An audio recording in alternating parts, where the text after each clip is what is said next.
Friends, आज हम पढ़ेंगे चैप्टर 3।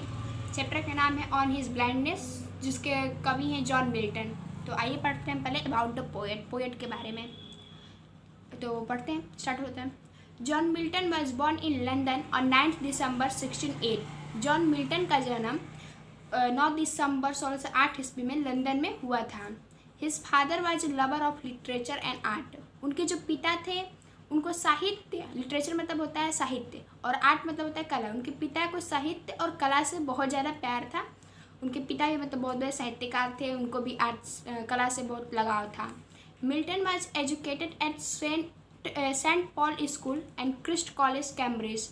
मिल्टन की जो शिक्षा दीक्षा हुई सेंट पॉल स्कूल में हुई और कैम्ब्रिज के क्रिस्ट कॉलेज में हुई। ही remained in Cambridge for 7 years. He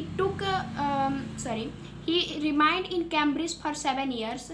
उन्होंने कैम्ब्रिज में 7 साल व्यतीत किए। He took his BA in 1629. उन्होंने 1629 में BA किया and his MA in 1632 और 1632 में MA किया। His father wanted him to enter the church but Milton did not like it. उनके जो पिता थे वो चाहते थे कि वो चर्च में आ जाए, मतलब चर्च में आने का मतलब है वो पादरी का काम करे। पादरी जैसे ईसाई, जैसे हम लोग, जैसे हिंदू धर्म के जो पंडित, हिंदू धर्म में पंडित होता है जो मंदिर की देखभाल करता है। मुस्लिम धर्म में काजी होता है शायद, और वैसे ही ईसाई धर्म में पादरी होते हैं। तो उनके पिता चाहते थे कि वो चर्च में पादरी का काम करे, लेकिन मिल्टन कोई पसंद नहीं था। From 1637 to 1639 he traveled abroad through France, Switzerland and Italy. 1637 से लेकर 1639 तक उन्होंने फ्रांस, स्विट्ज़रलैंड और इटली की यात्रा की। He was also appointed Latin secretary to the government and held this post till the restoration of monarchy. पहले इसमें जो कठिन शब्द है हम इसको जान लेते हैं। मैंने यहाँ पे ट्रिक किया है रिस्टोरेंस पर। रिस्टोरेंस का मतलब होता है वापसी और मोनार्ची का मतलब होता है राजतंत्र। तो आइए इसको पढ़ते हैं क्या कह रहा है। He was also appointed Latin secretary to the government and held this post till the restoration of monarchy. जो वहाँ के जो राजा थे, मतलब वो चाहते उनको लैटिन सेक्रेटरी के तौर पर उन्हें अपॉइंट किए। जो मतलब ये मिल्टन थे, ये कई देशों की यात्रा किए थे, इन्हें कई चीज़ों के बारे में, वहाँ के कई देशों के बारे में जानकारी भी थी। तो उसलिए वहाँ पे इन्हें लैटिन सेक्रेटरी के तौर पे अपॉइंट किया गया। और वहाँ की गवर्नमेंट जो थी वो चाहती थी कि वो राजतंत्र में वापसी करें और राजतंत्र में जो भी काम होते हैं उसको करें। He became totally blind in 1652 was a great calamity. 1652 ईस्वी में ये पूरी तरह से अंधे हो गए। ब्लाइंड मतलब होता है अंधा। 1652 ईस्वी में अंधे हो गए। Was a great calamity. Calamity का मतलब होता है विपत्ति। इन पे ऐसी विपत्ति आई, ऐसा इन पे दुख का पहाड़ टूटा कि 1652 ईस्वी में ये अंधे हो गए पूरी तरह से। 3 years later he married again but his second wife died within 15 months. 3 साल बाद इन्होंने दोबारा शादी की।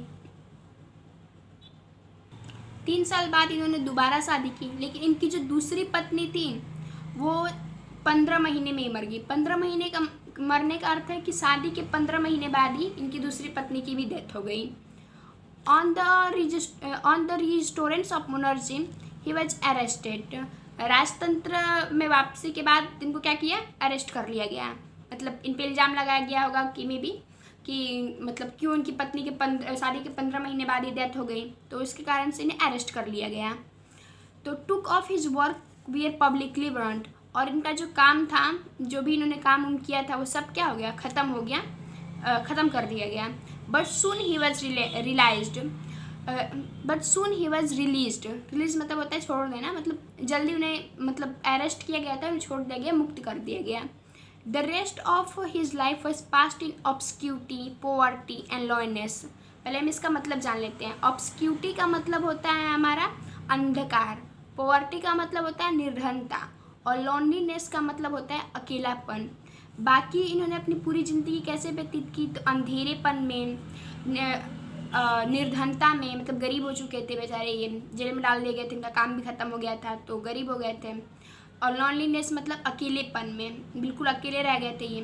तो इनकी जो मतलब बाकी की ज़िंदगी थी वो अंधकार में, अब बेचारे अंधे हो गए थे तो ऐसे इनके जीवन में अंधकार आ गया था। तो इनकी जो बाकी की ज़िंदगी थी वो अंधेरेपन में, निर्धनता में और अकेलेपन में बीता।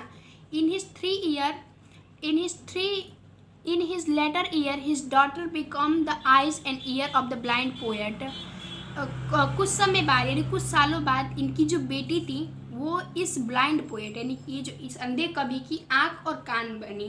कहने का यहाँ आँख और कान बनने का अर्थ है कि जैसे कहा जाता है हमारे ना कि अंधे की लाठी, वैसे ही मतलब उनका ये सहारा बनी और वो जो भी बोलते उसको लिखती, उसको बातों को उनकी सुनती थी और लिखती थी। तो एक तरह से कहा जाता है उनके सहारा बनी, अंधे की लाठी बनी। On his blindness is the best known sonnet of the John Milton. Sonnet का मतलब होता है गीत, मतलब पोएम, ऐसा पोएम जिसमें ये शायद 16 लाइन की कविता होती है। तो on his blindness is the best sonnet of John Milton. ये जो ऑन हिज ब्लाइंडनेस है, अंधेपन में, मेरे अंधेपन पे, तो ये इनकी सबसे बेस्ट गीत मानी जाती है जॉन मिल्टन की। It's reflect it's his grief at his blindness. इस कविता में उन्होंने अपने अंधेपन में होने वाले दुखों को व्यक्त किया है कि कितना दुख इन्हें हुआ था अंधेपन में, होता है इनको अंधेपन में। His other poetic works are Paradise Lost, Paradise Regained, Samson Agonistes etc. इनके जो अदर पोएटिक कार्य था वो है Paradise Lost, Paradise Regained, Samson Agonistes etc, ये सब इनके अगले काम है। Indeed he is a great literary artist and a scholar poet of the world. Indian मतलब होता है वास्तव में ये इस पूरे विश्व के ग्रेट आर्टिस्ट हैं, स्कॉलर पोएट थे, वास्तव में बहुत अच्छे पोएट थे ये। तो आगे हम पढ़ेंगे अबाउट द पोएम के बारे में नेक्स्ट वीडियो में। Thank you.